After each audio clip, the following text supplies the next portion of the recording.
नहमदुहु व नसल्ली अला रसूलिल करीम अम्मा बाद फ़अऊज़ु बिल्लाहि मिनश शैतानिर रजीम बिस्मिल्लाहिर रहमानिर रहीम। ख़वातीन की नमाज जो है ये मर्दों से मुख्तलिफ है और उनको इस मसाइल का ज़रूर पता होना चाहिए। बात ख़वातीन को नहीं पता, वो मर्दों की तरह नमाज पढ़ती हैं। ख्याल करना चाहिए कि ख़वातीन को नमाज शुरू करने से पहले इस बात का इत्मीनान कर लेना चाहिए कि इनके चेहरे, हाथों और पाँव के साथ तमाम जिस्म जो है वो कपड़े से ढका हुआ हो। और बाद ख़वातीन इस तरह नमाज पढ़ती हैं उनके बाल खुले रहते हैं और बाद ख़वातीन की कलाइयाँ खुली रहती हैं, ये बाजू से सर से ऊपर ना चूड़ियाँ वगैरह नजर आ रही होती है इस साइड से। और बाद ख़वातीन के कान खुले रहते हैं। बाद ख़वातीन इतना छोटा दुपट्टा इस्तेमाल करती हैं उनके नीचे बाल लटके नजर आते हैं, यानी कि ये सब चीजें नाजायज है। अगर नमाज के दौरान चेहरे, हाथ और पाँव के सिवा जिस्म का कोई उज़्व भी चौथाई के बराबर इतनी देर खुला रह गया जिसमें 3 मरतबा सुबहान रब्बियल अज़ीम कहा जा सके तो नमाज ही नहीं होगी। इसलिए कम खुला रह गया तो नमाज हो जाएगी मगर गुनाह होगा। ख़वातीन के लिए कमरे में नमाज पढ़ना बरामदे से अफसल है और बरामदे में नमाज पढ़ना सहन से अफसल है। अगला मसला है औरतों को नमाज शुरू करते वक्त हाथ कानों तक नहीं बल्कि कंधों तक उठाने चाहिए और वो भी दुपट्टे के अंदर ही उठाना चाहिए, दुपट्टे से बाहर नहीं निकालने चाहिए। औरतें हाथ सीने पर इस तरह बांधें कि दाएं हाथ की थैली बाएं हाथ की पुष्ट पर रख दे। इन्हें मर्दों की तरह नाक पर हाथ नहीं बांधने चाहिए। रुकू में औरतों के लिए मर्दों की तरह कमर को बिल्कुल सीधा करना जरूरी नहीं, औरतों को मर्दों के मुकाबले में कम झुकना चाहिए। हवाला है तहावी शरीफ 141 पेज है। और रुकू की हालत में मर्दों को उंगलियां जो है ना ये घुटनों पे खोल के रखनी चाहिए, लेकिन औरतों के लिए हुक्म यह है कि वो उंगलियां मिला कर रखें, यानी उंगलियों के दरमियान फासला न हो। दुरे मख्तार औरतों को रुकू में अपने पांव बिल्कुल सीधे न रखने चाहिए बल्कि घुटनों को आगे की तरफ जरा सा खम देकर खड़ा रखना चाहिए। दुरे मख्तार है हवाला। अब मर्दों को ये हुक्म है कि रुकू में उनके बाजू पहलुओं से जुदा और तने हुए हों, लेकिन औरतों को इस तरह खड़ा होना चाहिए कि उनके बाजू पहलुओं से मिले हुए हों। औरतों को दोनों पांव मिला के खड़ा होना चाहिए, खास तौर पर दोनों टखने तकरीबन मिल जाने चाहिए, पांवों के दरमियान फासला नहीं होना चाहिए।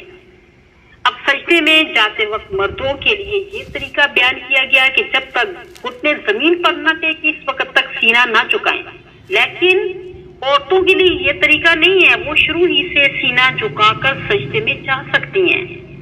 अब औरतों को सजदा इस तरह करना चाहिए कि उनका पेट रानों से मिल जाए और बाजुओं जो है उनके वो भी पहलुओं से मिले हुए हों।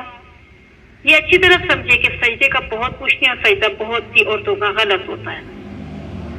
यानी कि फिर मैं बता रही हूँ कि बाजू जो होते हैं ना उसके ये पहलुओं से मिले हुए हों और औरत पाँव को खड़ा करने की बजाय इन्हें दाएं तरफ निकाल कर बिछा दे। और मर्दों के लिए सजदे में कहनियां जमीन पे रखना मना है, लेकिन औरतों को कहनियों समेत पूरी यानी कि बाजू जो है ना ये जमीन पे रख देना चाहिए। ये भी दुरे मख्तार का मसला है।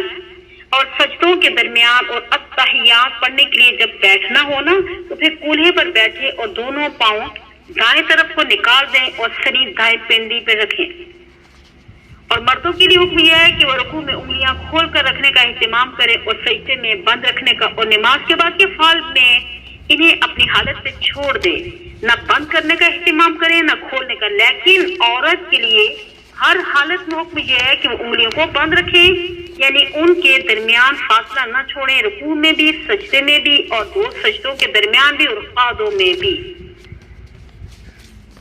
औरतों का जमात करना मकरूह है, उनके लिए अकेली नमाज पढ़ना ही बेहतर है। अलबत्ता अगर घर के महरम अफराद घर में जमात कर रहे हों तो उनके साथ जमात में शामिल हो जाने में कोई हरज नहीं है, लेकिन मर्दों के बिल्कुल पीछे यानी खड़ा होना जरूरी है, बराबर में हरगिज़ खड़ी नहीं हो।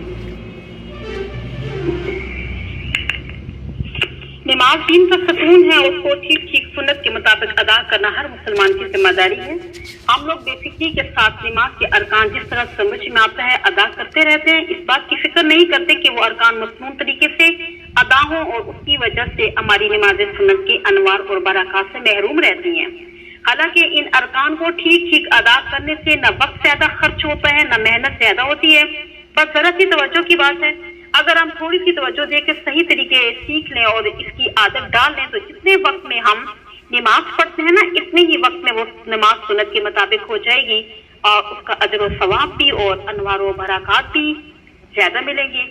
تو آج سے کہیں زیادہ ہو جائیں گے. بہرحال حضرات صحابہ اکرام رضی اللہ تعالی عنہم اجمعین کو نماز کا ایک ایک امر خوب توجہ کے ساتھ سنت کے مطابق انجام دینے کا بڑا اہتمام ہوتا تھا اور وہ ایک دوسرے سے سنتیں سیکھتے بھی رہتے تھے.